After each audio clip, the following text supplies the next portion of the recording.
Gaming versus 2ARC. Clairvoyant Gaming getting that first ban, first pick, and whoa, that is crazy already. 2ARC on that second ban, second pick, guys. We have Abathur first banned. Pretty standard, but the rest, no. The Abathur ban is something I think we only have ever seen Clairvoyant do. It's their trademark, I guess, if you would. Yeah, I hope that's accurate because I feel wronged by that. Is there a mistake somewhere? Did I mess up? No, I think this is actually an Abathur ban. Well, Symbiote Gaming, like Abathur has an ability that's a symbiote. Maybe they think it's really strong as well. Just okay.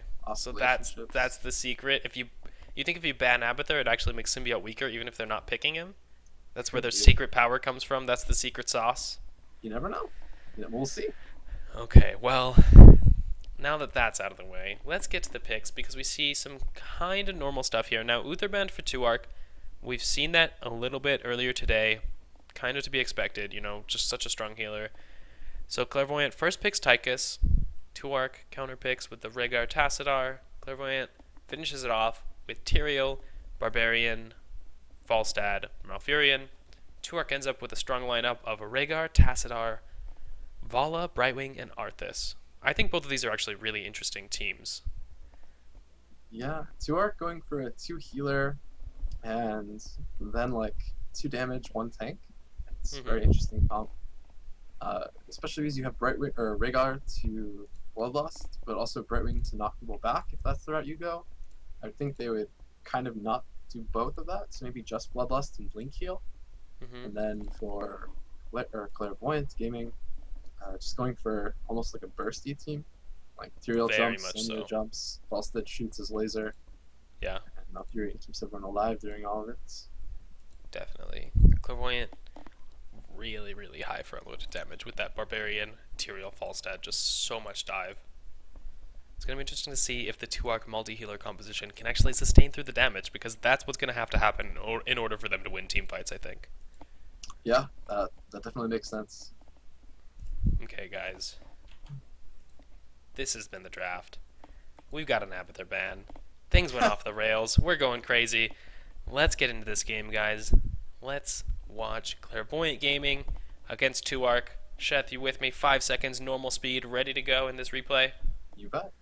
Awesome. Let's get it started then, guys.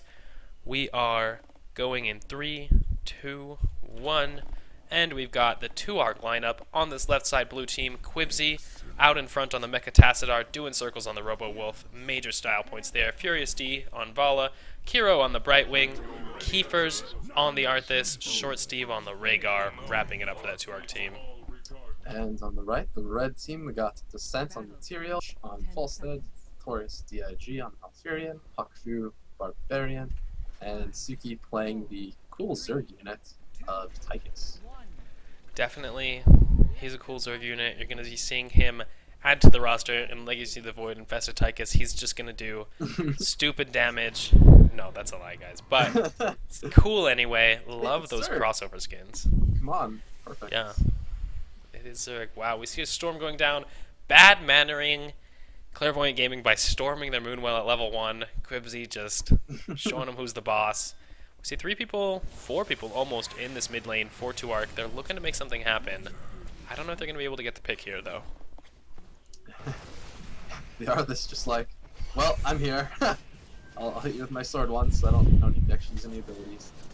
The bottom lane is definitely the scary lane for what they call them, CLG. But for, I can't remember, it's CG. That is Clairvoyant. Yeah, no L. CG. Got him. Half of it. Got him.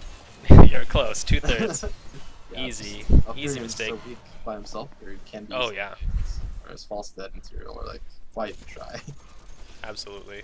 So, Clairvoyant getting more members down to the mid lane after an unsuccessful gank in that top lane. It did cause Furious D to use his Moonwell. It's going to be up to Descent in that top lane to make something happen with that, but we haven't seen any big plays on the bottom side of this map yet. Yep, so Notorious DHE doing good, playing safe. He did Moonfire the bush. Now it's always good to use a lot of your spells to check from some sort of gank, especially if you're the scared lane or the weaker lane.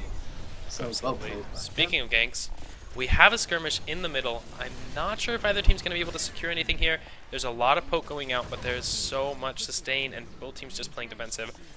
Nobody ends up going down, just throwing out blasts, using some Moonwell charges, and Tuark looks like they've gained some positional advantage off of this, but no kills. Pretty much. Top lane, the Tyrael's kind of being fully there. Bottom lane, it looks like Tuark is going to hold with its healer route. Healers and Arthas, beautiful. Yeah. And I like how CG is going for Mercs already.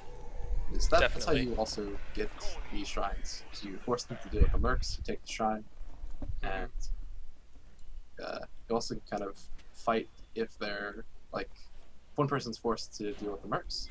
You can send everyone else somewhere else, give them an advantage there, and force the fight too. Absolutely. So we see them try to engage on this top lane, but they don't manage to snag the kill on Demon Hunter. Meanwhile, Tuark has taken the far bottom siege giants and are working on their own siege giants. That means there's a lot of pressure on this bottom lane for them. Malfurion, not the right person to handle those alone. Yeah, he's gonna have a rough time of it. Also, the Arthas and Brightwing finishing off those other ogres as well, so that's very nice. I definitely thought CG would try and contest that more, especially once you got knights. You know, you get knights, you go straight to contesting the other mercs, but in the end it didn't quite work out, and it was just nice timing by Kiefer's and Kiro to get it in time. Definitely seeing him make use of that bribe. We have one bribe on each team here, Falstad, Brightwing. It's so scary, those bribes on this map, because there are so many ogre camps vulnerable to those bribes that you can just snag so quickly and get a huge time advantage. Now, the teams have kind of split back up into their laning phases. We see Clairvoyant, 3-man bottom, trying to secure this bottom shrine. Tyrael still has control of that top shrine. That could potentially open up a dragon play for them. Yeah, it definitely gives them some sort of advantage for sure. Descent can almost roam bot, or roam mid as well with this to try and get the dragon. Previously is also out of mana. That's not really where you want to be as a Tassadar. You're really only useful once you have almost half mana or full mana. Having the auto attack is really scary. Yeah, Tassadar's auto attack's not very influential outside of that Archon form. We do see an engagement here from Clairvoyant. They're trying to catch Sword Steve, and he gets hit by the roots and that overkill, followed by the false start damage. Just too much. Barbarian coming in, stealing that killing blow away from her AD carries. Gonna have to get a talking to after this game for that. Nope. Just kidding, guys. No killing blows here. This is Heroes of the Storm. Everything is shared. This is a team game. You just want to get those kills no matter what. So we see, you know, these teams playing just so cautious. We saw some early game plays for the Mercenaries, but now Clairvoyant, I feel like they keep trying to go to this top lane and they're not making things happen up there. Is it even worth spending time up there, Sheth? Well, they were zoning in from XP. Right now the lane is just where CG wants it to be. Well, Descent is pushing it now, but it is still kind of right where you want it to be. It's where Vala has to almost overextend in order to get XP, and she's a bit scared, so she may even lose almost this entire wave. If they just push the wave in, Vala has nothing to worry about, but by leaving it all the way over there, it's much harder, so that's actually pretty good. Spending time up there is a good call. So, Furious did overextend now. He wanted that experience. He couldn't handle being zoned for an entire wave. Ends up getting him killed. They kept 3 people up there. They were so patient. Clairvoyant managing to get a kill. That secures them level 10 first. Hey, I called up 2 kills. I look good. Yeah, you're right. You do look good, Chef. Now, what is Clairvoyant going to do with its level 10 advantage? We saw a similar situation. SMG hits level 10 for just a little while early. Now, there are no knights on the enemy side of the map to take, but we're looking to see Clairvoyant make an advantage here. Just kidding. Too late. Now there was a situation top where they had Tyrael, Barb, and Tychus, and the Brightwing was extended enough that Tyrael could have ulted, and then Barb could have ulted, and then, you know, Tychus would have done damage to the native, and I think that would have been a kill. You know what else was almost a kill? They caught March in the root of the Arthas, but with no follow-up CC, it wasn't enough, and now they're getting re-engaged on this Clairvoyant Gaming team using the Barbarian Leap and the Tyrael Judgment to take down Tassadar and then Arthas, after almost losing Falstad. Well, scary, but in the end it worked out. This Falstad getting so greedy, super low HP, but uses that fly to go down to that bottom siege giant camp, takes those with the bribe really fast to maintain mercenary control. Clairvoyant has control of the bottom shrine, trying to defend that top side from those knights. 1 level lead. How are they going to make the big plays? 1 level is not what you want. You want to see huge leads here. What are they going to do now? Yeah, that is the question. They have to almost contest over one of these shrines. They have top for now, but it's not going to last. Once Descent maybe gets a little bit more mana or finishes pushing out that wave, he's going to get top. So they're contesting over bot here. Vol is going down just to make sure they can't engage. But now Vol is a little bit out of position. If they can catch her, or if she hadn't vaulted away, I think also Tyrael's ult's down, so maybe it wasn't that much of a threat. Absolutely. It was an Tyrael, opportunity. hard time engaging on someone when his ult is down. He just doesn't have the tools. You know, Cast Aside can sometimes be a substitute, but it's not that clean. Now, Tuark trying to body Clairvoyant out of this middle lane to secure the dragon, but they don't get it in time before Malfurion takes back that top shrine, and while they were doing that, Clairvoyant took their siege giant. So Clairvoyant in a good spot here, looking to find a fight. They're only 4 versus 5. They're getting a lot of free damage on Kiefer's. Their Malfurion is about to join them now. And nothing really coming from that. They have the level 13 to level 12 advantage, so they have a small edge here. They have a talent advantage. Well, Are they going to make something happen? Ogre's pushing bots, and they're trying to get the shrine. Hawkfood being a little bit risky, staying out that far, but almost baiting them in. Definitely. This Tuark team has 2 people on the middle and top of the map. That means they are so far away from this 5-stack Clairvoyant roster who is trying to catch Short Steve, and a huge polymorph coming in on Notorious DIG just so he can't root Short Steve as he's trying to walk away, but nice body blocks by Hawkfu. Ends with Short Steve getting caught, even in that Ghost Wolf, by the roots, and that is a kill for Clairvoyant. They're going to want to force this fort down while they have the power play. Yeah, just like you said. And now they have 1 down.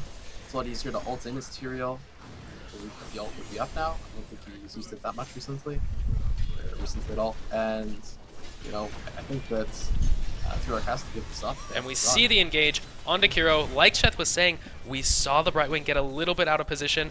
Tyrael takes that opportunity, immediately goes on Brightwing, blows her up. As soon as that Tyrael ult comes in, Barbarian follows up, stun chained, locked down, can't do anything. Nobody there to peel for the Brightwing. Tuark's looking like they're in a rough spot. Yeah, a little bit of a tough call. Whenever I'd play with Hydra or Greg, you'd always be like, well, there's no point in even being there, you know? But it's something that we all kind of do, right? It's like, well, we have a keep, we have a fort, we gotta kind of stand near it and protect it, but if you're just gonna give it up, standing there just kind of lets you get engaged on. But oh my god. Now we see another fight breaking out. Kiefer's getting really damaged, has to pull back into his base. This is the last stand of Tuark. They have the Archon in the backline, will be enough to clear out Clairvoyance. He's doing tons of damage at the false start.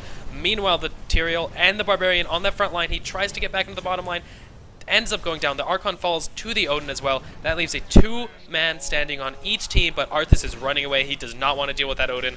Kiefer's and Short Steve know they can't win this fight against that powerful ranged DPS. Oh, we just tapped the well. They both tapped well. They're looking to re-engage here when they have that buff from the well. That's a ton of effective health that they just regained. Can they close the gap onto Suki? After that overkill with the lead rain, it's not going to be enough. They're slowed. They can't follow. March with the disengage hammer. And that is a clean escape after a 3-for-3. Both teams going even there. Wow. Definitely a very close fight. Brightwing is back up already. They were ready. Definitely showing that Tuark isn't out of it yet. CG maybe overextending a little bit or being a little bit out of position. This 3-for-3 fight is not what they want. A 3-for-3 fight benefits Tuark quite a bit because you get more experience killing something higher level than you do killing something lower level. Absolutely. Also, you can't brag when you beat someone 9 kills to 3. You can brag when you beat someone 6 kills to 0. Not shutting them out is a real downside here for Clairvoyant. They were looking for that clean sweep game. They don't manage to do it. They haven't lost a fort yet, but they lost 3 people, and that's just too bad. I mean, at this point, it doesn't even matter if you win, does it really? Let's be honest. You didn't get the clean goose egg. Just kidding here. They're still playing for pride. They don't want to give up this late. They want to show that they've earned their spot in Division 2. They want to make sure that they can show, look guys, we're here, we deserve it. Tuark trying to say, hey, we're a contender, we're still in this. Managing to take a lot of ogres actually on the bottom side. I like that, stealing those ogres out with the bribe. That means that Clairvoyant can't get them, but Quibsy almost getting engaged on the mid lane, but the Void Shift by the Tassadar, he's not an actual target. Doesn't really exist. He's not getting. It's just Tassadar. Yeah, there is no Tassadar. He casually shifts into the Void. You can't do anything about it. Now, Tuark has Rhaegar on the top side. Clairvoyant sees this, immediately gets 5 men down to the Siege Giants. Kiefer's looks like he wants to fight here, but this is sketchy. They're down a man. Hawkfu whiffs an entire ult, but Furious D gets caught in the roots, and it doesn't matter. Gets hit by the Malfurion Silence, goes down. Shotgun coming across Kiefer's, pulls him up before he can use any of those Army of the Dead. Now, the team of Clairvoyants is stacked, getting hit by that Archon, so they just root, and only the Odin is focusing it down. No backup for the Archon in this Tuark team, but they do get some damage on Descent. It is not enough. Archon gets into that back line using the Void Shift. Gonna try and get away. Gets that speed up. Is not enough. That Odin still alive. They tried to dive onto the Tyrael but couldn't clinch the kill. And that is the downside of starting a fight. You're 4v5. You're just in a rough spot. Yeah, just exactly what you said. A little bit of a tough spot. And now they're gonna lose at least the keep. They also have a Dragon Knight to deal with, so they could take almost a 3-level, 4-level lead. Once it gets to level 20 versus level 17, those 3 levels are not easy for Tuark to catch up with. I mean, if nothing else, CG also has all their forts. They have some bragging rights. We didn't even lose a fort. Absolutely. So, absolutely. So that's probably what they're going for. That 13-minute, 43-second, it's just not that potent of a Dragon Knight that it's going to end the game. But what it is going to do, like he said, secured mid fort and top fort. Clean kills there. Now, Tuark trying to make something happen here. They have 5 people in position. They don't want to give up this fort, but it's too late. Clairvoyant manages to get it. Now the question is, what are they going to do with the last few seconds of this Dragon Knight? Looks like they're getting some damage on the front wall of this top keep. Yeah, that's a good idea. Fighting, or almost trying to get the other team to fight into a Dragon Knight is generally pretty good, because Dragon Knight's almost a person and a half. You kick someone and then you shoot flames, you do a lot of damage. You almost never want to fight into a Dragon Knight. They have 3 levels up too. Absolutely. So no talent advantage here, which is the best that Tuark can hope for probably. They want to fight before Clairvoyant hits 20. That's their only hope. Once Clairvoyant gets those Storm talents, man, you're a goner. You have to take a miracle fight to win after that. So Tuark, they need to make something happen in this time window while Clairvoyant is still 19. Otherwise, I don't think there's a ghost of a chance for them. Definitely would be tough. Tyrael Var both get Resurgence. You almost have to wipe 7 people from the enemy team to win once they hit 20. And whew, Burke's also going CG's way. Yeah, so Clairvoyant, not a ton of sources of experience on the map for them because all their lanes are pushing. There's nowhere they can really get a ton of experience really fast. The night camps are down. They're just trying to get this middle lane. They have 5 people here. Mercenaries pushing bottom, trying to get that split pressure on, going to top lane, trying to make something happen. Want to hit that level 20. Not going to overcommit though. Now Tuark at level 17 to 19. This late in the game, a 2-level disadvantage with no talent point. Not that backbreaking. So this is Tuark's opportunity to get back in the game if Clairvoyant overextends. Yeah, they're on a bridge too. If CG pushes too far in, Tyrael dives in right here. It's maybe not. Kiefer's going in, gets pulled in by the Casticide. Does he have the health? He has the ghouls up. He's going to stay alive for a long time. Meanwhile, Descent on Furious D in the backline forces the Vala out. Kiefer's still alive, manages to kill that Barbarian, but is that enough? Quibsy on the Archon, Void Shifts, gets some health back. Vala did hit the Moonwell, has a lot of health now in the fight, and this might be the overextension that Tuark was looking for. Clairvoyant has that Odin up still. They've only lost 1 person on Tuark. Can they re-engage and make it happen? Odin trying to kill the Brightwing. Brightwing is low, but Odin's getting chased out by the Vala damage. Vala's got the Hungering Arrow on Tychus. He can't mount up, but here's the slowing hammer from March, and it's going to let his teammate Tychus get away, despite being so close to that enemy team when the Odin dropped. Wow, sick plays by Tuark coming back. From a rough situation, they had to take a bite before level 20, and the Arthas play, just never dying, got a Tassadar shield, got maybe a Brightwing shield, and managed to start getting his ghouls up. It's definitely one of those things where you think oh, I can kill Arthas, because maybe he looks a little bit low, but then he heals himself, he gets a shield, and then he heals himself, and he's right back up to the full, and it's like, oh, I wasted all this time, and the other team, and they don't have to focus on Arthas, they can focus almost whoever on your team. Barb doesn't have that sort of sustained feel. It's tough, but not quite Arthas worthy. Absolutely. Suki looking like he's getting caught here, but does manage to concussive grenade and save himself from that Arthas Rhaegar, trying to get the pick. Now, Tuark actually taking really good positioning here. They have control of both shrines now. Can they get the Dragon Knight and get back in this game? Tassadar using the Oracle, trying to show his friends where they are, but Furious D gets engaged on anyway by the Judgment. Huge False Dead Laser coming in, cleaning up the Volo. That is a clean pick. Power of Tyrael getting shown. Now they're chasing into Quibzy. Tuark might be out of it here. Notorious DIG with the BM, Bolt of the Storm to get in front of Quibzy. Doesn't have the roots up. They do manage to take down the front of this keep, though. Yeah, they're going to get this wall. They're not really caring that their top keep is dying. It's a little bit scary. But they're planning on just getting this mid keep, or mid... Yeah, I guess keep this is... Absolutely. And that's a way bigger objective.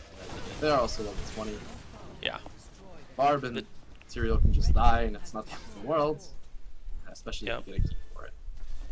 Now, Clairvoyant playing it really safe here, not committing to the core, despite having a 5v4 and the level 20 to 19 breakpoint.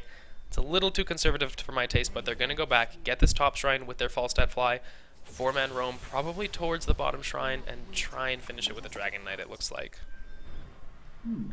They decide to kind of be very passive. They're probably worried about the Knights, like, well, do we deal with the Knights? Do we not deal with the Knights? And in the end, after a lot of debate, they're going for the Knights, playing it kind of safe.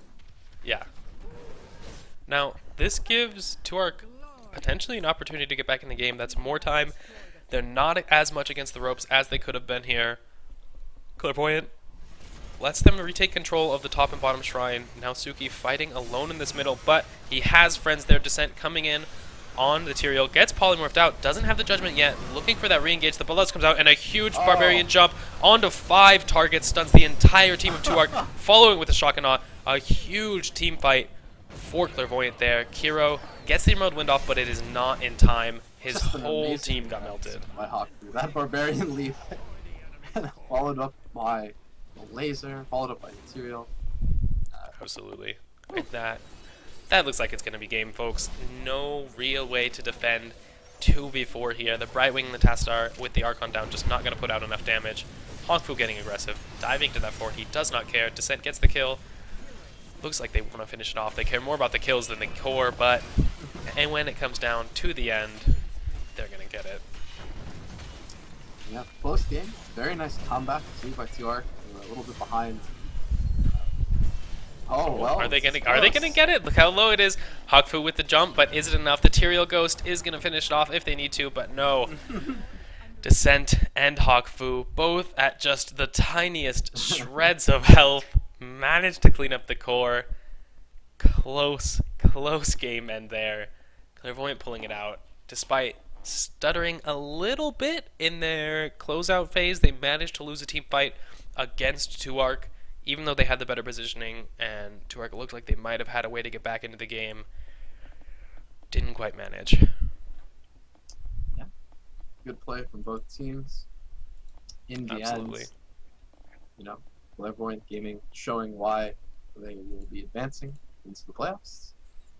Yep. Just securing, you know, convincing people they're still good. They've still got it. They got it going on, man. They deserve that second spot to make it into the playoffs. To talk about their road to the playoffs and their division, we are going to be adding March from the Clairvoyant lineup. Now, he's the newest addition to Clairvoyant. He came in after his team in Week 1 dissolved. Let's see if we can get him in here, guys. Give us just a second to set this up. That's clearly not correct. Whole seconds? I don't know, man. Dude. It's a long time. Okay, well... SMG could win a game in that second. I mean, yeah, SMG would win a game in that second. Alright. Adding March to the call. Let's see if he picks up. Maybe he doesn't even want to talk to us, honestly.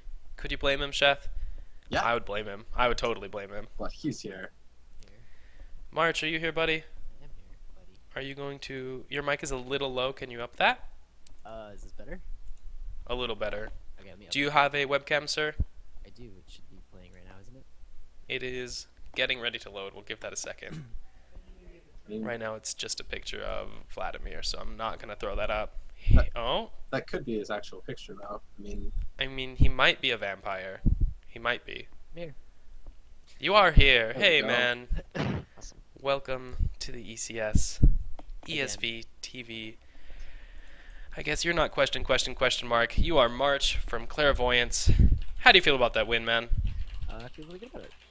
Definitely just securing our spot into playoffs later this week. You know, can't really ever feel bad about a win, so. Definitely not. Definitely not. So, going into this, you came out of the team in week 2. They had a rough start. You guys turned it around.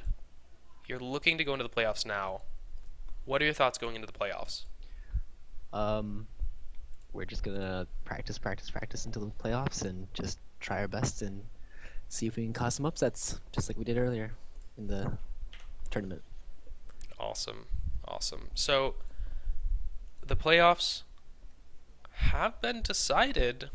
If I'm not mistaken, you guys are spot 2 in Division 2, coming in below Symbiote, but still strong. But you are playing against Wildfire.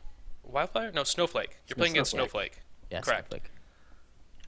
How are you preparing for this playoff match? Because this is the first time that you've had, some time to dedicate specifically to targeting one team. Yeah. What are your thoughts on that? Well, just like you said, time dedicated to specifically targeting one team. Just doing research, putting together some comps, studying like how they draft and pick, like what they like to play, just standard stuff like that to prepare. And Okay. yeah, we've gotten a chance to like scrim them in the past and stuff before, and they're a good team, so should be interesting. Okay, cool. Is your practice, like when you're targeting this team, is it dramatically different from when you're normally practicing?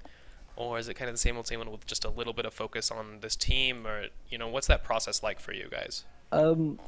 We try to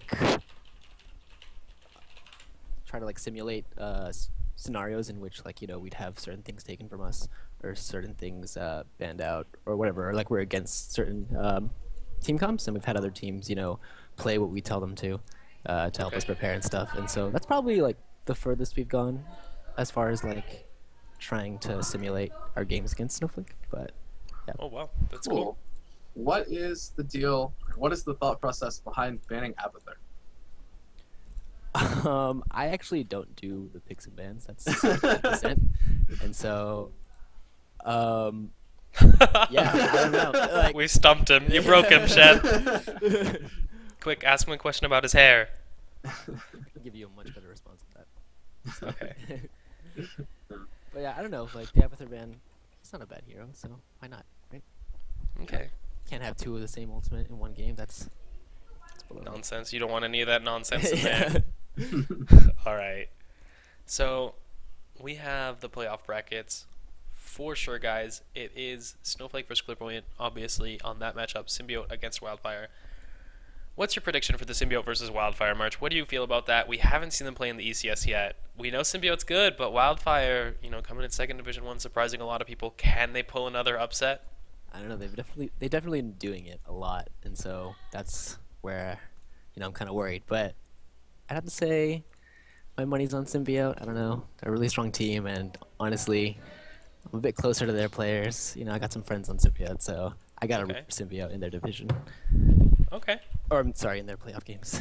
In their playoff games, there we go. You don't have to root for them in their division anymore. In that's fact, us. you shouldn't have been doing that in the first place, March. Maybe you just didn't believe hard enough, man. That's the playoff bracket for you guys real quick. Now, March, before you go, you have any shout-outs you'd like to make, man?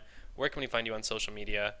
What's your team status? All that sort of stuff. Give us the info, man. You can find my team's Twitter at ClairvoyantHots, and you can find my personal Twitter at GGMarch, and you can find me streaming at GGMarch, and in the description there is all my other teammates' Twitch channel, so if you want to find us, just go to my Twitch. Awesome, man. If you want to find anyone from my team, you can funnel it through mine. Yeah, go to me If you first. drop a follow in there, I won't be upset if you follow first, is what March is saying, guys. Anyway, thank you for joining us, March. Fantastic much game for there having me. against 2ARC. Looking forward to seeing you guys in the playoffs.